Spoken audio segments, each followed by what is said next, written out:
आइपुगेका छौँ होइन उहाँ बोल्दै गर्नुहुन्छ अनि गर्दै हुन्छ अनि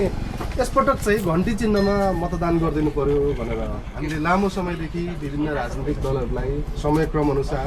सबैलाई भोट हाल्दै आएका छौँ तर हामीले सोचे जस्तो देश पो बनाउन सकिएन कि अथवा सक्नु भएन कि हिजो कि हामी नेपाली जनतालाई अझै राम्रो होस् भनेर हामीले कामना गरेर भोट हाल्दै गर्दा त्यो भोट काम पो लागेन कि अथवा दुरुपयोग पो गरे कि भनेर एकपल्ट सोच्ने बेला पनि आएको छ र सोचेर तपाईँहरूले गरेको मतदानले तपाईँको शाखा सन्तानको भविष्य बन्यो कि बनेन अथवा हामीले गर्दै गरेको मतदानले हाम्रो चाहिँ शाखा सन्तानको भविष्य बन्छ कि बन्दैन देशको बन्छ कि बन्दैन भन्ने कुराहरू हामीले सोच्नुपर्ने भयो अनि घन्टीमा भोट हाल्नुपर्ने भयो दिदी यो पटक चाहिँ हामीले के भन्दै आएको छौँ हिजोको जे गल्ती भएको छ ती सुधार्नको लागि गल्ती गर्नेहरूलाई चाहिँ भोट हालेर दण्डित गर्नको लागि अथवा हामीले देशलाई नयाँ चरणमा प्रवेश गराउनलाई हामीले भोट मागेका छौँ है घन्टीमा निष्पिक्रिय पनि सोचाइ नि त्यही नै छ छोराछोरीहरू कहाँ हुनुहुन्छ अनि अब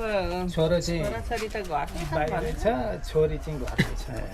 छोरी अनि बुढी मान्छे त लामो यहाँलाई कति लामो चाहियो त अलिक लड्ने टेक्नु पनि पर्यो नि त अनि बुढी मान्छे लडिन्छ भनेर टेक्नु पर्यो त बुढी मान्छे ढोकामा आइरहेछ रियाद गरेर बुढी मान्छे घरमा आएर ठिकै छ कम्प्युटर चलाएर अरू हिसाब गर्थे ल ठिक छ लु अब हामी यसो अरू ठाउँ पनि जानु छ सबैले मन बनाउनु मनलाई मतदानसम्म लैजानु छ है घन्टी भनेर लानुपर्छ है बिच बिचमा अरू विषय पनि आउला अरूले पनि भन्ला दिदी फेरि भोट माग्ला कुरा त यो फेरि भन्छन्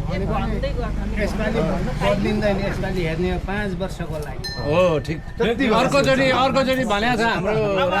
केन्द्रीय अध्यक्षले योचोटि हामी जनतालाई चित्त बुझाइनौँ यो सरकार बनाउन पाएर भने अर्कोचोटि भोट माग्न कसैलाई पठाउँदैनौँ भनेको मतलब हामी अरू जस्तो यहाँ जनताको मतलाई दुरुपयोग गर्दैनौँ काममा परिणत गर्छौँ भन्ने कुरा बुझ्नुपर्छ हस् ल लाग्यौँ ल